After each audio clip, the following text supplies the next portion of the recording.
Sport Business 360 degrés arrive sur Eric Fabre TV. C'est quoi? C'est une mission sportive bien entendu, mais aussi économique.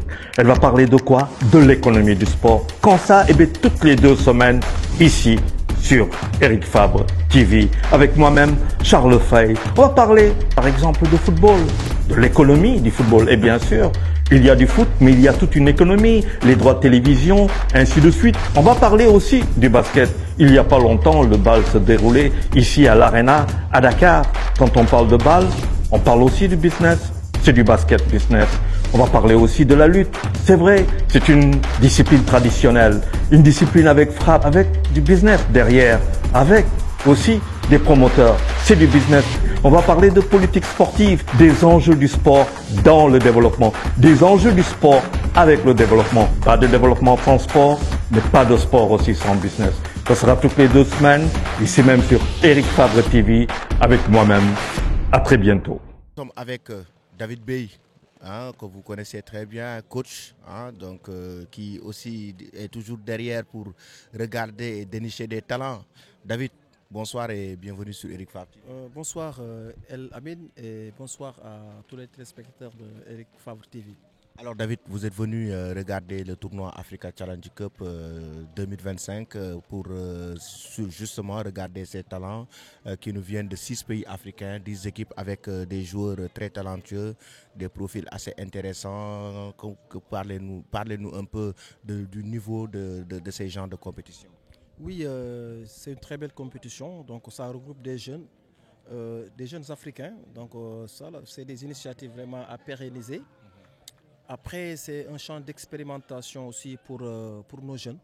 Voilà, quand je dis les jeunes, ce sont les jeunes africains qui veulent vraiment monnayer leur talent à l'étranger. Ces genres de tournois, je pense, leur permettre de s'ouvrir et de se montrer en face du monde. Déjà avec la médiatisation avec Eric Fabre, qui a été toujours derrière cette compétition. Je pense que c'est une réussite déjà sur le plan organisationnel. Et dans le contenu aussi, sur le plan technique, on a vu vraiment de très belles équipes, bien organisées aussi. Donc dans le jeu, rien à dire. Je pense qu'il y a des talents à l'état pur, comme on dit. Je pense que c'est une très bonne vitrine pour ces jeunes-là. Donc voilà, je pense que c'est cette opportunité, il faut les saisir. Voilà, on a la chance de l'organiser ici à Djambar même. Donc je pense que c'est une très bonne chose. Et dire aux organisateurs de beaucoup plus médiatiser encore ce tournoi qui va permettre d'être une vitrine pour le Sénégal et l'Afrique entière.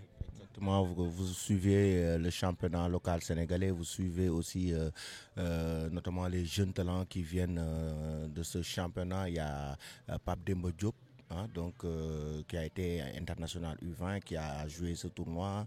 Il y a aussi des joueurs comme Aliou Thiaré, ancien joueur de Djambar, qui a été donc champion de France nationale. Pape Demba Diop, champion de la Belgique. Ils étaient ici donc pour suivre aussi ce talent. Il y a pas mal de jeunes joueurs qui participent à ce talent, à ce tournoi et qui deviennent de très grands professionnels. Ça veut dire qu'il y a un vivier qui est au Sénégal. Oui, il y a un vivier. Ce tournoi me rappelle un peu le tournoi de Toulon.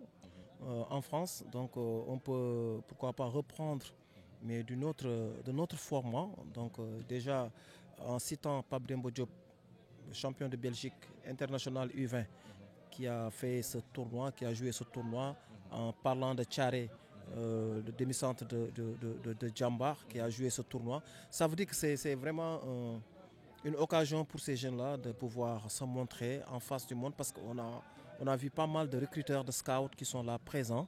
Donc voilà, je pense que c'est une opportunité pour ces jeunes-là, voilà, pour se montrer davantage. On va parler un peu de l'actualité. L'équipe nationale du Sénégal. Tout récemment, vous avez vu la liste de Pape Thiaw, qui a fait une liste sans Sadio Mané. Et il a dit que Sadio Mané, pour des raisons personnelles, n'est pas convoqué sur cette liste. Et ça a créé une grosse polémique. Donc ça a créé une grosse polémique. Quelle est votre analyse par rapport à cette situation? Oui, je pense que ce n'est pas une raison professionnelle, c'est des raisons personnelles. Voilà, donc on ne peut pas l'expliquer. Mais moi, je trouve que la réponse du coach Pape Thiaw est trop scolaire. Voilà, donc il devait encore beaucoup plus argumenter. C'est un collègue coach, certes, mais on n'a pas assez vraiment d'arguments. Je me dis que c'est trop facile, donc voilà, de dire que je ne participe pas à ces deux rencontres-là. Moi, je trouve ça trop scolaire. Hein. Il fallait nous donner des explications pour que Sadio, des raisons sur lesquelles Sadio s'est appuyé pour s'absenter de cette sélection. Donc je pense que c'est quelque chose aussi qu'il faut éclaircir aux Sénégalais. Parce que les Sénégalais ont besoin encore de Sadio. Les Sénégalais ont envie de voir leur leader charismatique dans le groupe. Donc son absence vraiment va peser, en tout cas sur le plan mental, dans cette équipe du Sénégal. Et voilà, moi je pense que personne n'est indispensable dans cette équipe. Ces jeunes-là ont joué une Coupe du Monde sans Sadio Mané au Qatar. Donc aujourd'hui, le fait que Sadio aussi soit absent, ça ne peut pas trop impacter aussi dans l'équipe. Certes, Sadio est un plus dans cette équipe. Mais aujourd'hui, cette absence est vraiment notoire, elle est vraiment remarquée, en tout cas dans l'environnement du football sénégalais. Je pense que des matchs de prestige aussi importants comme l'Angleterre, l'Irlande, rien que la présence de Sadio dans ce groupe pouvait booster ou bien donner encore beaucoup plus un élan par rapport à ce cachet qui est tellement important.